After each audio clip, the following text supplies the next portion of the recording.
The Kentucky Stakes program has immensely taken off over the last 2 years. Trainers have invested in bluegrass land to have a home away from home. We catch up with trainer Marcus Melander as he talks about how his Kentucky farm purchased this past spring has been such a benefit for him and his horses. Marcus, it's so nice to be able to catch up with you, but we're not in New Jersey. We're in Kentucky. Now, how beautiful is this farm that you guys were able to purchase, in the last year or so, correct? Yes, so we closed in May 3rd and we got access to it July 3rd. So it's, still some stuff to do because, we started the Red Mile meet in July 28th, I think. So it was a rush to get the track and everything started, but we got it going. So yeah, it's been a good year here. One of the main barns to fall into buying the farm in Kentucky. Now, obviously, with the success of the Kentucky program, the dual eligibles, and then the Kentucky program itself, kind of was a no-brainer, right? To say, hey, we need a second operation set up down there. Yeah, I mean, like last year, my horse got sick at the Red Mile. Like it felt like all the time, and it just, it's no paddocks, and it's hard, right? So I mean, but so we started to look last year, or even the year before, I think. But it's hard to find something because it's so uphill, downhill here, so you don't really know how to build the track and stuff. But eventually we found one place and we liked it and we bought it.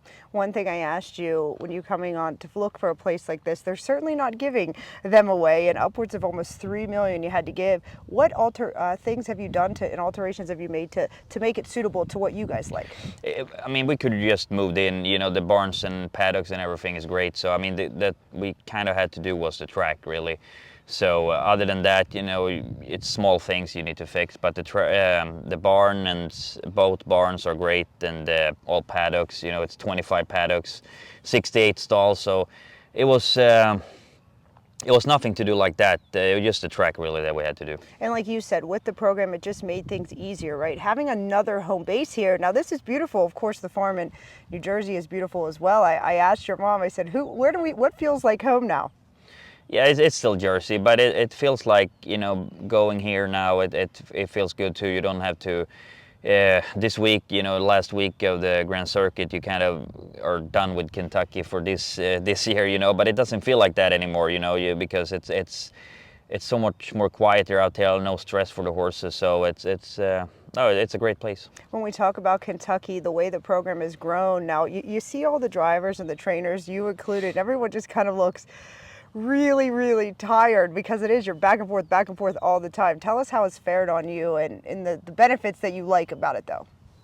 Yeah, I mean, it's for after Hambo, it's Sunday, Monday, Tuesday here, and then we have Canada, and going back and forth. But that's what we do, right? I love it. So I mean, and if the horses are racing good, you can't complain, right? So I mean, we get December, January, February, March off with no racing. So I mean, it's fun it's fun. Now, when you say in the winter there, you'll be primarily back in New Jersey. This farm will kind of just be waiting to come into the spring. At least this winter, we'll see in the future. But right now. This winter we won't have anything. We're gonna wash out the barns and paint a little bit and stuff like that. So, but in the future, you never know.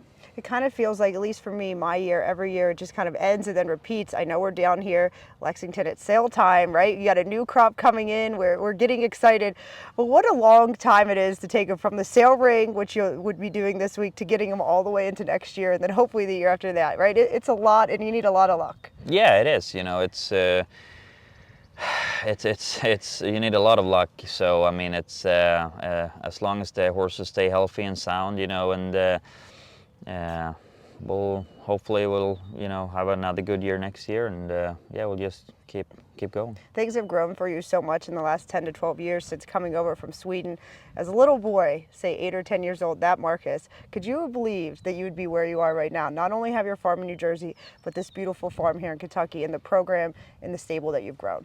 No, not really. It's going so fast too. It feels like the last couple of years. So Kentucky wasn't that big when I moved over here, so I could never thought about having a place here as well. Feels like in the long run, it's a good investment. And just a boy over there years ago just gets to seemingly ultimately living his dream. Yeah, exactly. Now, yesterday I got to actually stop and see a colt by the name, well, a stud now by the name of Chimpanzee. You remember him, right? He was pretty special.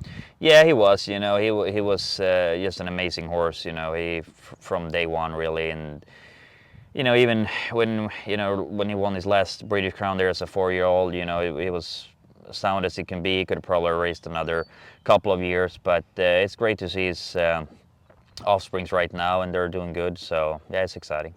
Marcus, thank you. Thank you.